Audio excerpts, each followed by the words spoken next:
தாம்பரத்தில் மழைநீர் வடிகால் பணியால் ஏற்பட்ட சாலை விபத்தில் சிக்கி மாநகராட்சியில் தூய்மை பணி மேற்கொள்ளும் தனியார் நிறுவன மேனேஜர் உயிரிழந்த சம்பவம் பரபரப்பை ஏற்படுத்தியிருக்கிறது. இது பற்றிய மேலும் விவரங்களை எமது செய்தியாளர் மீரான் வழங்கிட கேட்கலாம். மீரான், என்ன நடந்தது? விவரங்களை பதிவு பண்ணுங்க மீரான். வணக்கம். சென்னை தாம்பரம் மாநகராட்சியில் தனியார் நிறுவனம் மூலமாக துப்புரவு பணிகள் மேற்கொள்ளப்பட்டு வருகிறது. இந்த நிறுவனத்தில் மேலாளராக வெங்கட் நாராயணன் என்பவர் பணியாற்றி வந்தார். இவர் தாம்பரம் அருகே இருக்கின்ற முடிச்சூர் மணிமங்கலம் பகுதியில் குடும்பத்துடன் வசித்து வந்த நிலையில் இந்த இரவு பணிகளை முடித்துவிட்டு இருசக்கர வாகனத்தில் அவர் வீட்டிற்கு அதிகாலையில் சென்று கொண்டிருக்கிறார். அப்பொழுது தாம்பரம் இந்த கிஷ்கிந்தா சாலை எனப்படும் தாம்பரம் தர்கா சாலை பகுதியில் செல்லும் பொழுது எதிரே வந்த சரக்கு வாகனம் மோதியதில் அவர் அந்த சம்பவத்திலேயே உயிரிழந்திருக்கிறார்.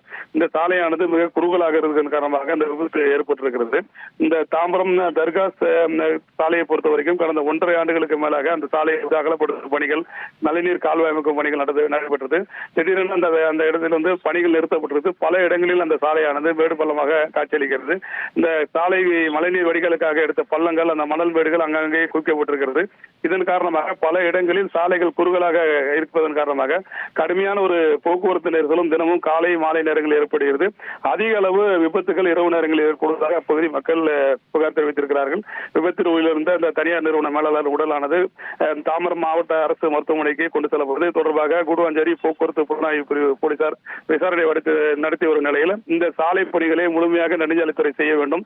கடுமையான போக்குவரத்து நெரிசல் மற்றும் அடிக்கடி உயிரிழப்புகள் ஏற்படும் இந்த சாலை பணிகளை உடனடியாக முடித்து தர வேண்டும் என்ற கோரிக்கையை அப்பகுதி மக்கள் கோரியிருக்கிறார்கள். இந்த சாலையை பொறுத்த வரைக்கும் அதிக அளவு பள்ளிகள், கல்லூரிகள் வாகனங்கள் செல்கின்ற சாலை. அதே போது மட்டுமல்லாமல் அன்னூர் மீஞ்சூர் வெளிவட்ட சாலையிலிருந்து தாம்பரம் நோக்கி வருகின்ற வாகனங்களும் இந்த சாலை வழியாகத்தான் வருகிறது.